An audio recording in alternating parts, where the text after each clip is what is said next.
मदरसे का मुदर्रिस नहीं है, दारुल इफ्ते का कोई मुफ्ती नहीं, बल्कि मंदिर से निकल कर आए पंडित महराज आ गए। कहा मौलाना बहुत देर हुए, ये जो तुम बातें कर रहे हो ये तो तुम अपने इश्क की बातें कर लिए, जो मेरे समझ में कुछ भी नहीं है। अब वो कुछ बातें ऐसी भी बोल जो मेरे भी समझ में आए। एक सवाल है मेरा, जवाब दो।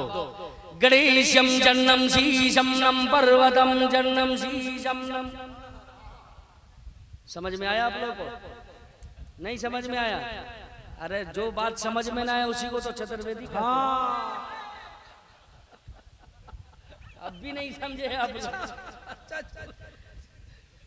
उसी को चतुर्वेदी कहते हैं जिसकी बातें समझ में ना आए।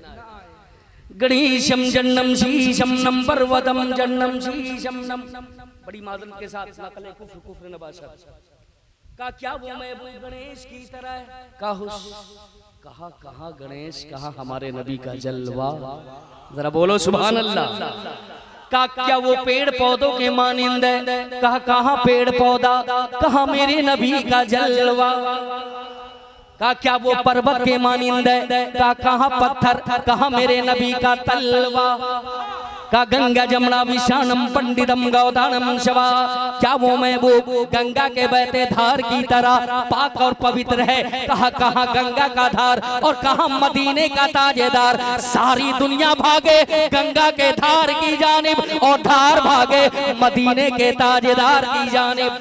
कहा क्या वो पानी की तरह है? कहा कहा पानी, कहा मेरे नबी का जलवा। कहा अलाउद्दीन समा कादरी ऐसे हिंदुस्तान में कोई नहीं मानता जब तक कि उसकी कोई नजीर ना हो। हमने कहा नजीरें उठा कर देखनी है तो उठा तारीख इस्लाम। ये वही पेड़ है, ये उनकी तरह क्या होंगे?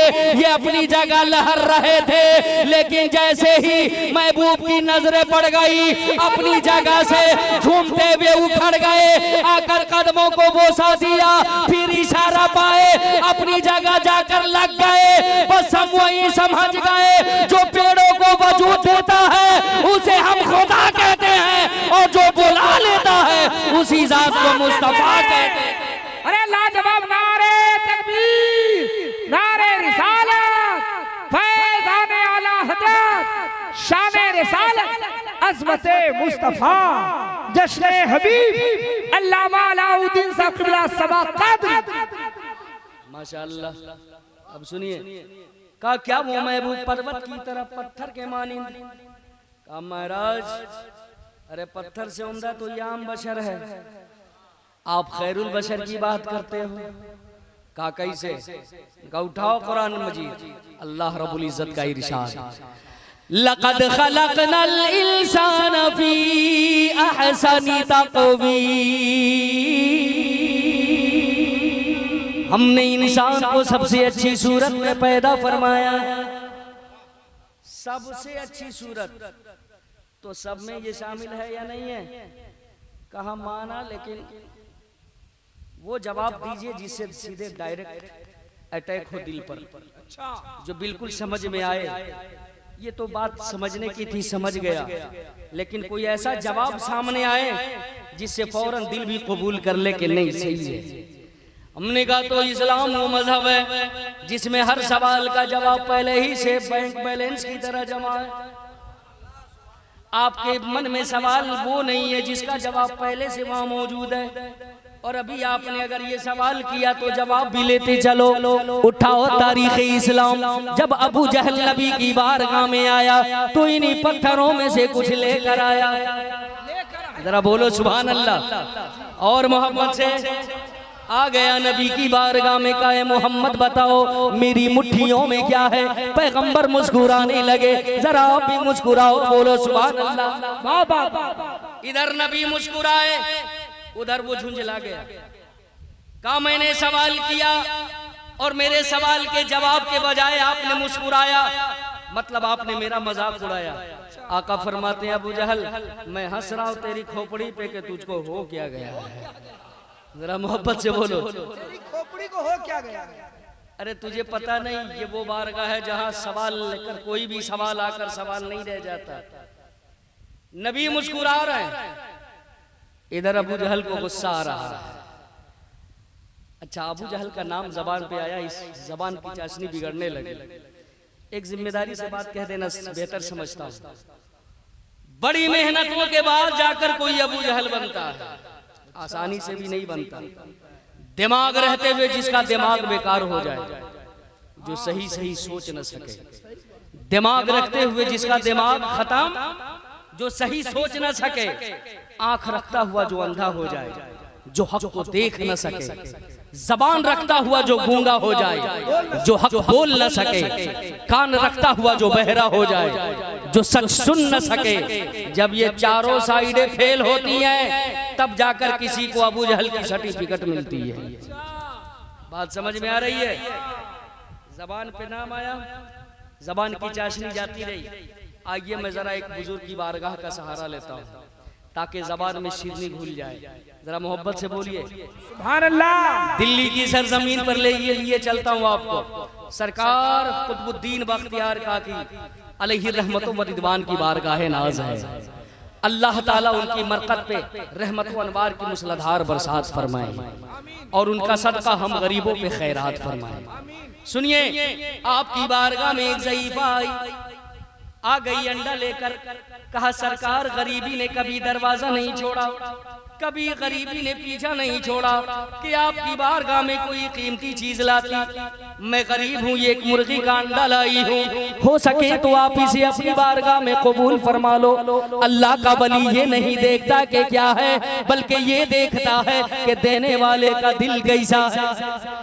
आपने अंडे को हाथ में लिया, 3 मरतबा सूरह इखलास शरीफ पढ़कर दम कर दिया। बिस्मिल्लाहिर रहमानिर रहीम,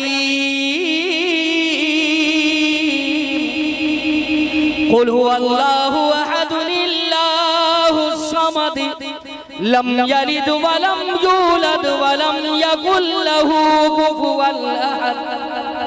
पढ़कर फूंक मार दी, अंडा सोना हो गया। अंडा, आवाज आए, अंडा सोना हो गया। बुढ़िया की नजर तो ठीक थी, लेकिन दिल खराब हुआ।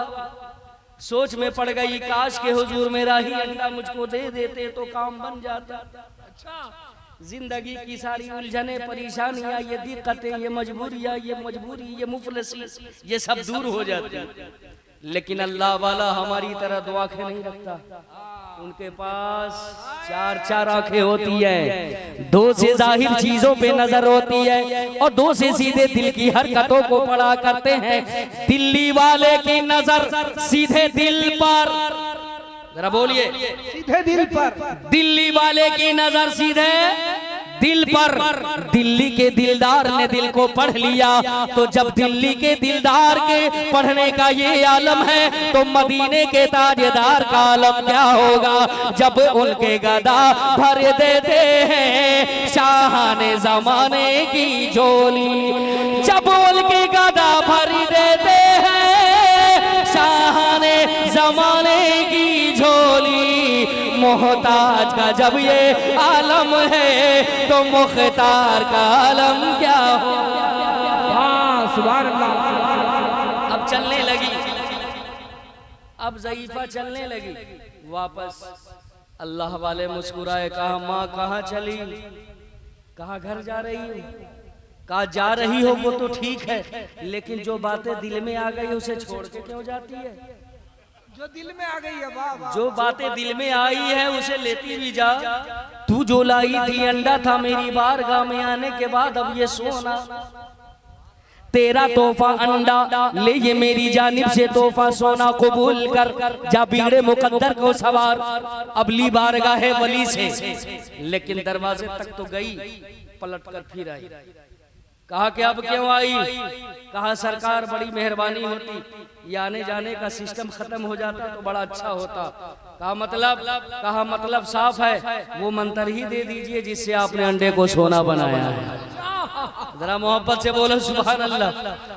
अल्लाह वाला मुस्कुराया, फरमाते हैं जा तेरे लिए इजाजत है। अब आ गई घर पे, बूढ़े शौहर को ढूंढ ढांढ करके लाई। कहा कहाँ थे, नसीब बनाने के दिन आए तो गलियों में घूम रहे। चाय खानों में बैठकर उलमा की शिकायत कर रहे हैं, चलो नहाओ। नए नए कपड़े पहनाया, मट्टी का घर था, गरीबी का आलम था, सही तरीके से कहा घर के तमाम सुराखों को, खिड़कियों को, दरवाजों को बंद कर दो। पूरे मोहल्ले से अंडा ढूंढा गया, 24 अंडे निकले। कितने? मैं पूछूंगा फिर किसी मौके से, कितने? 24 अंडे। तमाम अंडों को सामने सजा कर रख दिया गया, दोनों की ड्यूटी लग गई। बूढ़ा शौहर शाम से लेकर रात के 12 बजे तक पड़ता रहा, दम पे दम करता रहा, फूंक पे फूंक मारता रहा, लेकिन सारी फूंके बेअसर होती चली गई।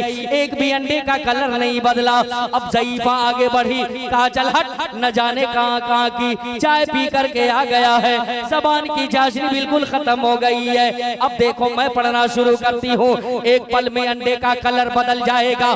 अब ज़ईफा रात के 12 बजे से लेकर सुबह फज्र तक पड़ती रही, अंडे पे दम करती रही, लेकिन उसकी भी फूंके बेकार होती चली गई। अब ज़ईफा फज्र के बाद वली कामिल की बारगाह में आ गई, कहा ऐ अल्लाह के मुकद्दस वली, आपने तो फकत 3 दफा ही पढ़कर दम कर दिया था, तो अंडे ने अपनी कैफियत बदल डाली थी, अपना रंग बदल डाला था।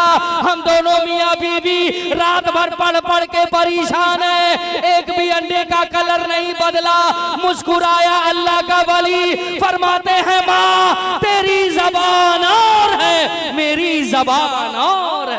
जिंदाबाद जिंदाबाद, नारे तकबीर, नारे रिसालत, शान औलिया।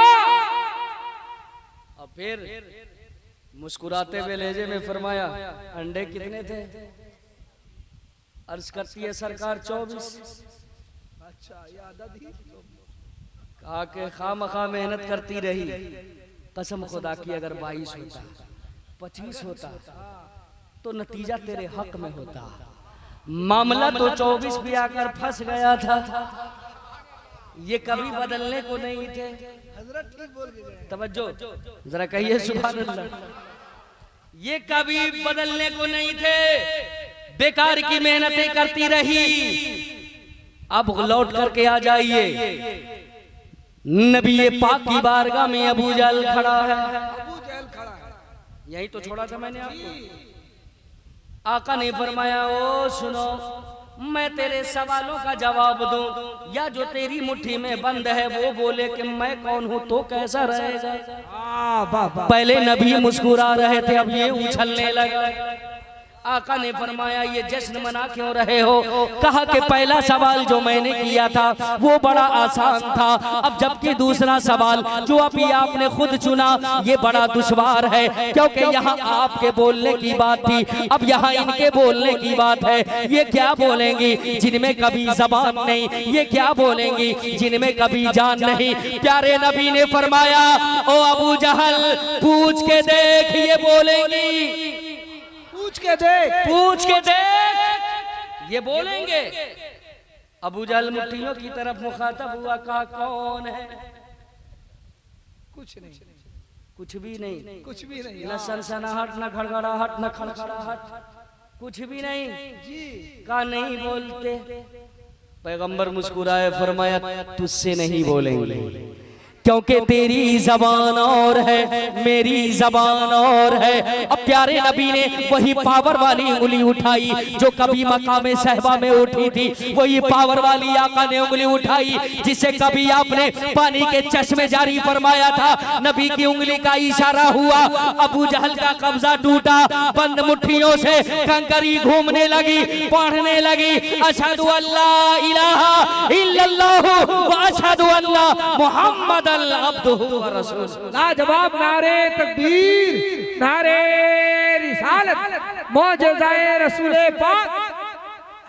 तो मेरे नबी बेमिसाल है, ये अकीदा है ना हम सुन्नियों का। कितने लोगों का अकीदा है, जरा हाथ उठाकर बोले सुभान अल्लाह। हम सुन्नियों का अकीदा ये है कि मेरे नबी बेमिसाल है, मेरे आका की तरह कोई नहीं है। कोई क्यों नहीं है? क्योंकि रब ने वैसा कोई बनाया ही नहीं। अगर बनाया होता तो नबी का कोई सानी नजर आता। तारीख ढूंढने में लगी है, लोगों की नजरें अब तक खोज रही है, उनकी निगाहें अब तक ढूंढ रही है कि कोई मोहम्मद अरबी जैसा नजर आए, लेकिन उन कमखलों को कोई जाकर तो बताए कि नजर तो तब आते जब कोई नबी की तरह होता। लेकिन जब अल्लाह रब्बुल इज्जत ने मेरे नबी को सबसे आला बनाया, सबसे बेहतर बनाया, सबसे नूरानियत वाला नबी बनाया, वैसा नबी जमाने में नहीं, वैसा नबी दुनिया में नहीं, वैसा नबी ना आया ना आएगा। मेरे मुस्तफ़ा के बाद अब कोई भी ऐसा नहीं आ सकता, न पहले न बाद।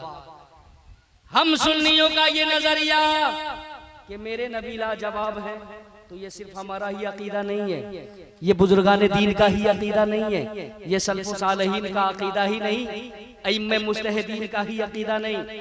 अब तकरीर शुरू करने जा रहा हूं, इजाजत है? अभी तकरीर शुरू नहीं हुई, अब करने जा रहा हूं। चूंकि जो आयत मैंने पढ़ी है, तिलकर रुसुल फद्दलना बादहुम अला बाद, अब फजीलत की बातें तो अब शुरू हुई, तो तकरीर अब शुरू हुई। वक्त है आपके पास।